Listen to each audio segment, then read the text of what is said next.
What is up, my friends? Welcome back to another episode of Integrative View Radio. So, funny thing, I was actually just posting or recording a couple things for social media, and I was talking about this concept of the map of consciousness, which was created by Dr. David Hawkins. And I realized that I was I was trying to do it under a minute, and I was like, "Gosh, this is such a loaded topic. I really should do a podcast about it." And so I'm just going to kind of preface and give you an idea of like what the heck the map of consciousness is and essentially why we use it and care about it and how this can affect you, but also how you can use it. Because I think that at the end of the day, when it comes to our emotional state, our mental well-being, gosh, I don't even know where to start. Like I'm like one, there's so much confusion around it.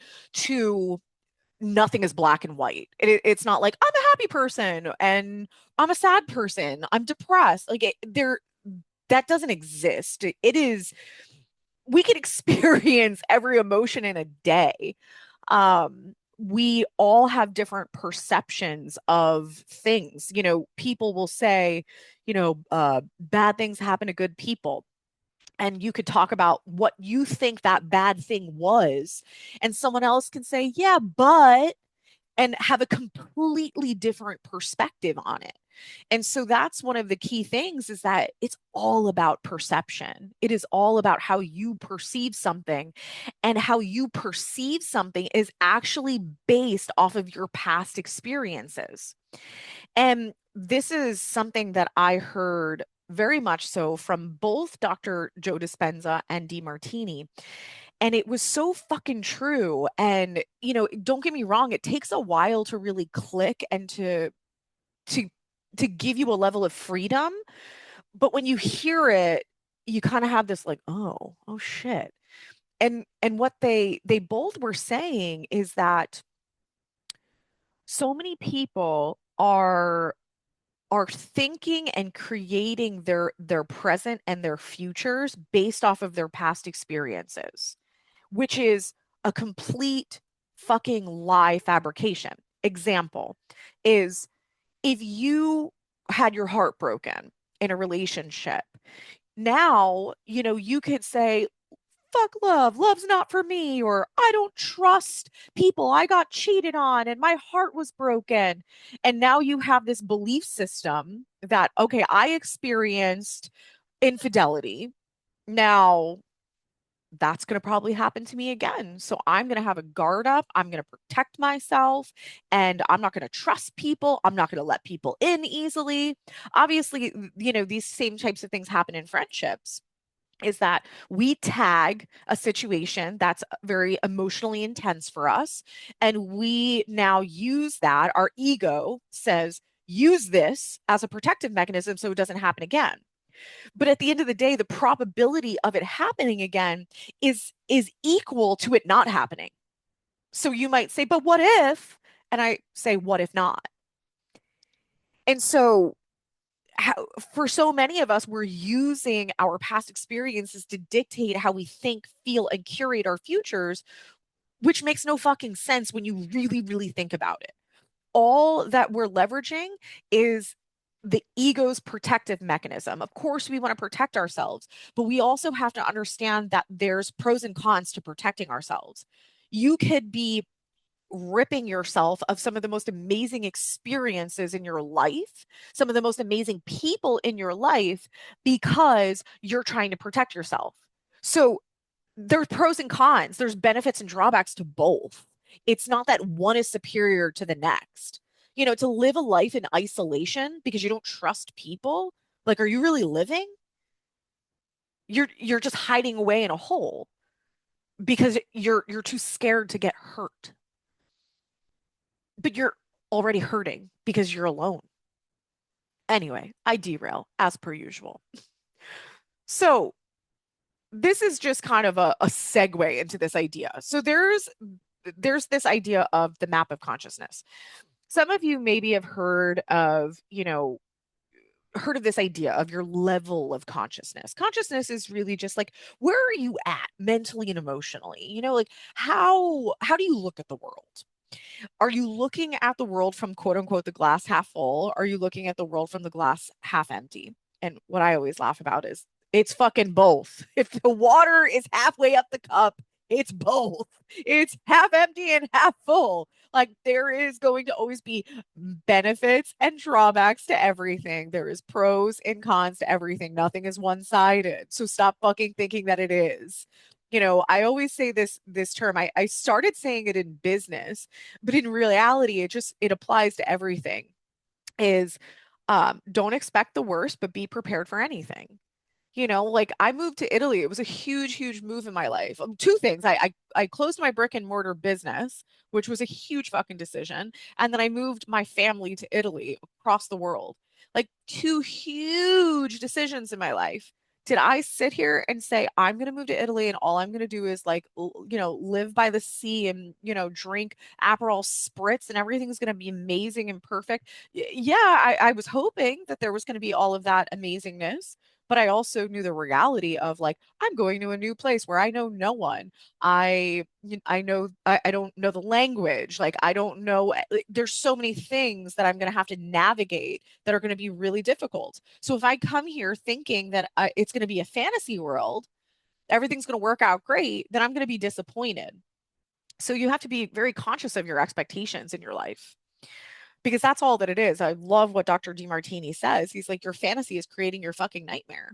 If you have a fantasy of what a family should look like, you have a fantasy of what your spouse should look like, you have a fantasy of what your job should look like, if you have a fantasy of what your finances should look like, it's going to become your nightmare because chances are your fantasy is one-sided. Everything is good, everything is amazing, and you don't see the other side of things. We see this with people all the time. It's just people are people. There's gonna be amazing things that we love about people, and then there might be other things that are just like a little annoying about them. You're never gonna have one side of it unless the person's like exactly like you, and then you're gonna like them, or at least if you're like me. Anytime I'm like, I'm just like them. Nick's like, that's because they're just like you. I'm like, oh my God, am I so self-absorbed? Okay, so let's get back to this map of consciousness. So the map of consciousness is this breakdown, and it is a numerical value based on all of these different emotional states. And so 200 is the middle ground. It's like the neutral point. So if you're above 200, it's that you're at a higher level of consciousness. You have a wider lens with how you look at the world. You tend to see the good, you see the bad, you have more gratitude, you have more joy, you have more happiness in your life. If you're below 200, you're in some of the lower vibration emotions. You're in a lower level of consciousness. So you tend to default into emotions like anger or guilt or shame or fear.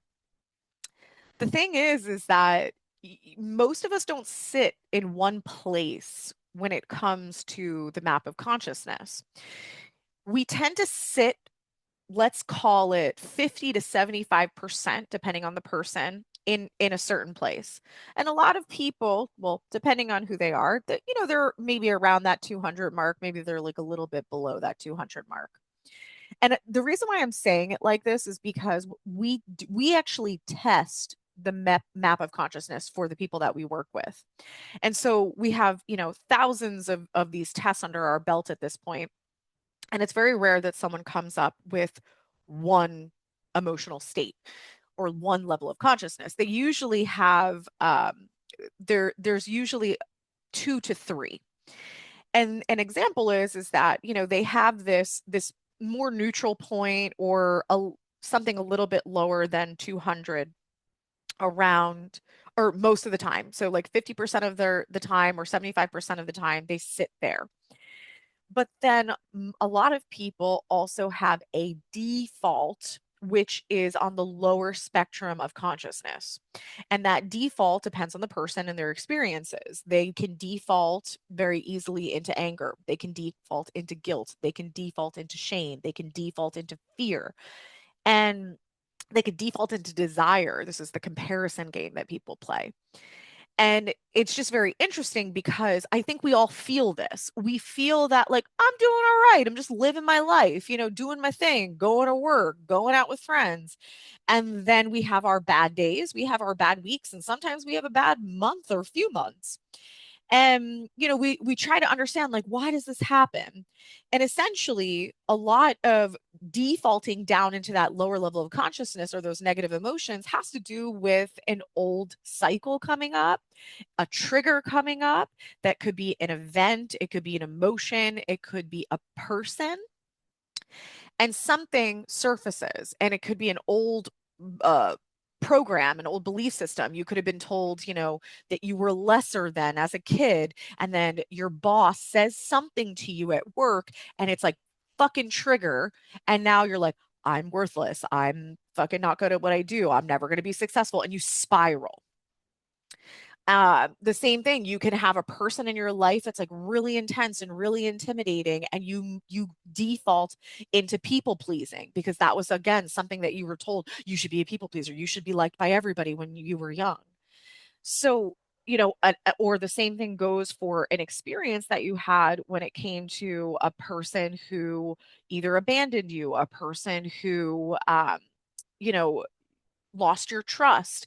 And you can have this come up of like, oh, I'm in a new relationship, this person did this one little thing that made me question their integrity, and now I'm going to default into, fear that they're going to do what this other person did to me in the past.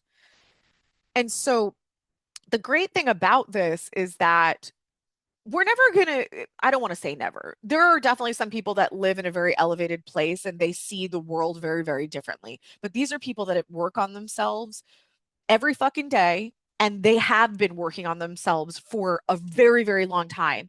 A lot of these people that are in elevated level of consciousness, like a Joe Dispenza, he's meditating every day, meditating many hours a day, like, doing deep, deep, deep work, like releasing generational trauma, shit that's not even just his, but shit that goes generations back. Yes, that is a thing, my friends. If you want me to talk about that, comment below, and I will be happy to talk about it in a future podcast because it is its own topic in itself.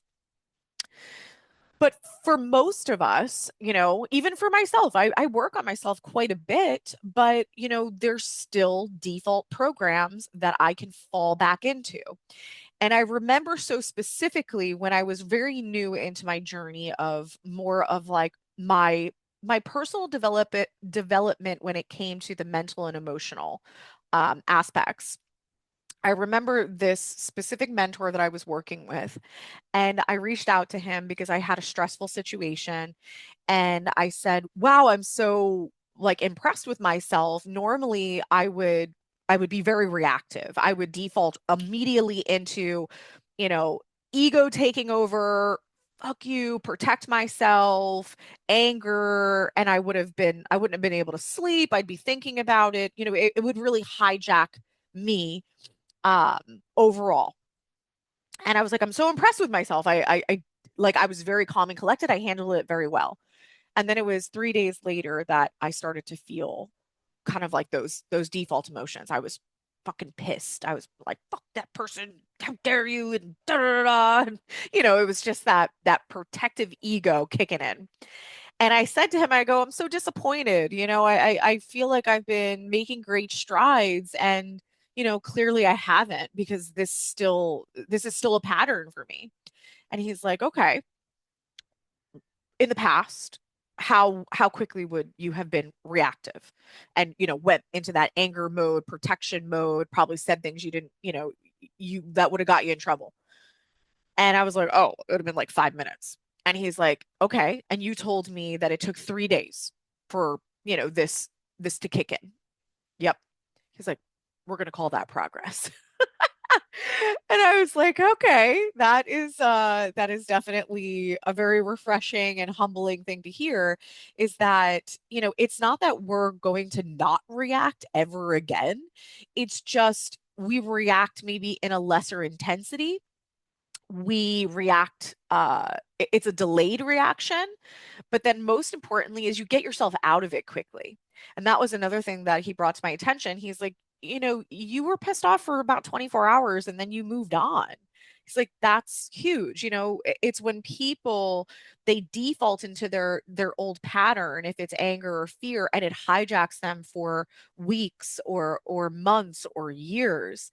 It's like, that's when we're really not in a great place and our level of consciousness is lower because one thing can take us out. It can take us away from our gratitude and our joy. And of course, my dogs are barking. So I tell you these stories to help you understand, how does this apply to life? This is not about positive thinking and positive affirmations. This is about actually authentically feeling gratitude for your life, feeling a sense of calm, feeling a sense of peace that people don't affect you as much as they used to. Situations don't affect you as much as they used to. Like you're in such a grounded and calm place that things don't derail you as much. Like that's how you know you're making progress. And even if you do get derailed, you get back on track more quickly than you ever have. And that's a progression. Nowadays I find that certain things that would irritate me just don't anymore. And I know that's part of just me being in a better place on a consistent basis. And so do I have times and do the clients that I work with have times that they're in more of an elevated emotional place?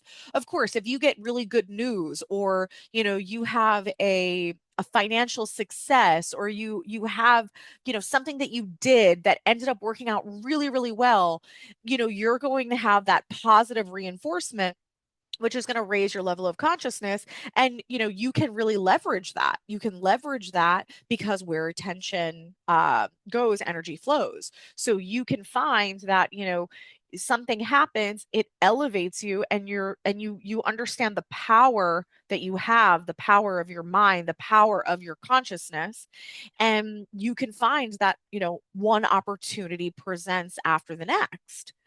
But the thing is that we have to always ground ourselves to remember that challenge and opportunity are synergistic. We can have these really great opportunities present ourselves. One, we have to be fucking aware of them. There's a lot of opportunities that pass people by because they're too focused on dumb shit. They're focused on dumb people that are draining their energy. They're not paying attention, essentially. If we can raise our level of consciousness so we can be more aware, you might find that everything you need is right in front of you. Based off the law of physics, everything you do need is right in front of you. It's just a matter of how you look at it. And so, you might be looking at certain things as challenges, but they're actually amazing opportunities, but you don't trust the process. You might have a lot of shit going down at work that you're like, I can't do this anymore. Like, I do not want to be here. I hate this place. And you're not taking it as opportunity, you're taking it as a full challenge instead of thinking, is this a push? Is this a push to route me to what I really want to do? To route me to start looking at other opportunities? The same thing with a friends group. Like, sometimes we can't always rationalize things. It's just a feeling. And most of us will shove that. We'll shove it away because we can't logically explain it.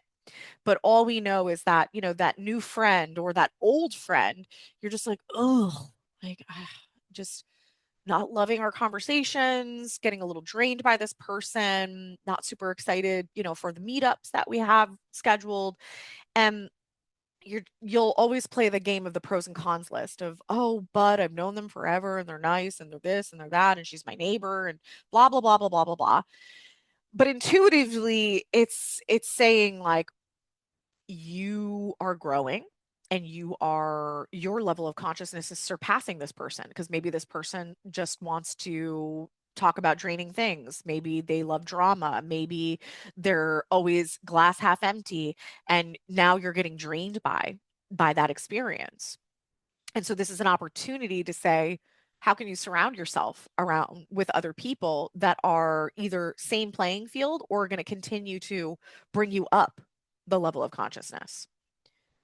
So when you understand this, this isn't about like, oh my God, I live in fear all the time. I guess I'll never be successful or happy. Like it's that's not the point. The point is that, there is this whole spectrum of emotions, and it's a matter of how can you use it? How can you use it to say, wow, like there is actually a science behind where I'm at.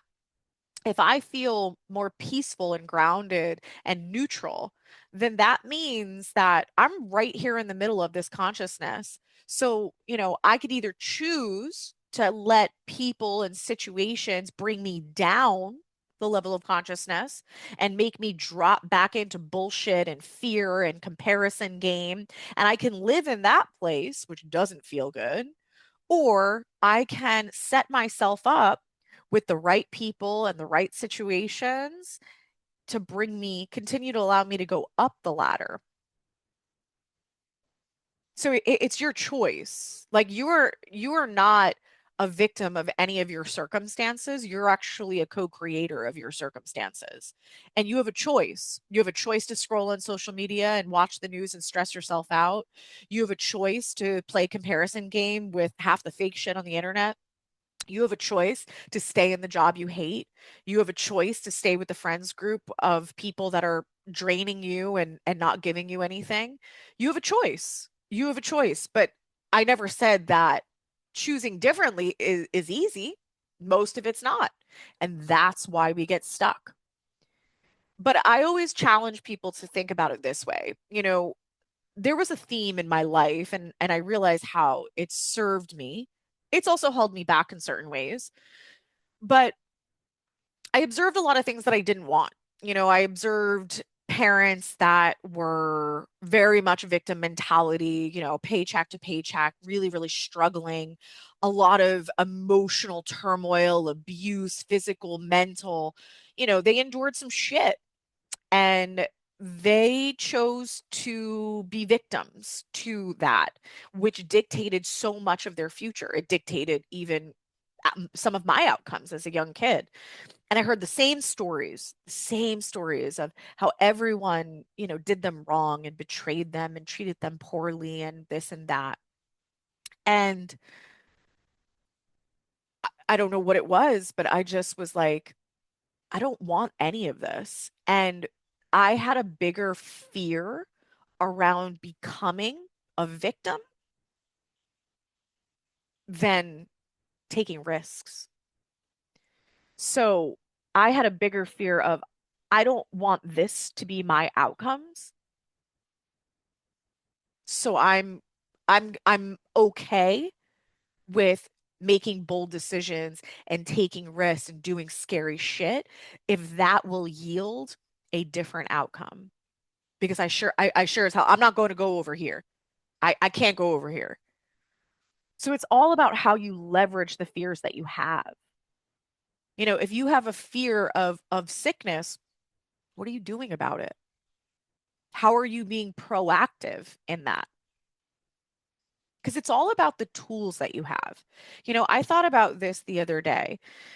I was talking to a client, and we ended up getting into this conversation, and I honestly had an aha moment. And I was like, if you told me tomorrow, somebody told me tomorrow that um my health was 90% gone, like I was 90% sick, I would say, okay, I got this. Like pure confidence, I got this. But if I lost 90% of my money tomorrow, I'd freak the fuck out. And it's partly because of skill set and knowledge. So I've dedicated a large portion of my life to understanding the human body, the mind, health. I have a million tools under my belt, from uh, psychological tools, meditation, hypnosis, DeMartini method. Then there's all my technologies, amp coils, red lights, infrared, sauna, like you name it, I got all the tools. And whatever I don't physically have, I know where to get it, where to seek it.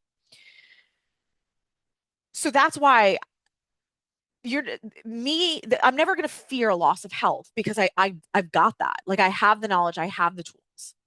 And obviously if I didn't, then it would just be a matter of seeking out a person that I trust that does have it.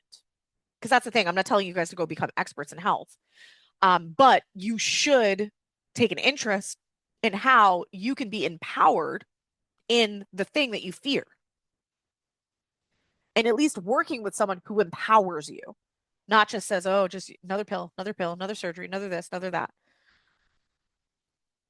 But with the money side, this is something that I started to really like learn about and take an interest in later in life. And it was partly out of a void. It was because I built my business purely based off of my mission. I didn't really, I wanted my business to obviously support my lifestyle, but it was, it wasn't about the money. It was about the mission and the purpose. And honestly, it was a part of my identity, which has its downsides. And so really what it came down to is that I didn't nurture that. I didn't build a massive skill set in how to earn money, keep money, invest money. It was just it was if my toolbox was 100% full for health, my finance box was maybe like 25% full.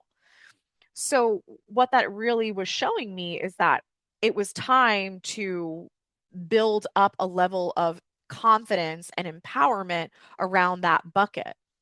I watched a video on the internet and uh it was interviewing this finance guru, and they asked her, if you had $10,000 left, what would you do with it to make it a million? And she was like, boom, boom, boom, boom, boom, like just spouting it off. And I was like, see, that's me when it comes to health. Oh, if you were sick, if you got diagnosed with something very cancer, what would you do about it to completely, resolve that, cure yourself? I'd be like, boom, boom, boom, boom, boom, boom. And it was just this moment. I'm like, I want to get to that place. I want to get to that place that I'm a master of that. And it's not that you have to be a master in everything. It's just master the things that you fear the most, because you're disempowered if you fear something. If you fear your health, you're disempowered. If you fear money, you're disempowered in that bucket. If you fear the loss of family, fear the loss of, or fear isolation and loneliness, like work on it, master people, master understanding people, master yourself, your own behaviors, your own consciousness. So we can't navigate our lives just with our fucking head in the sand.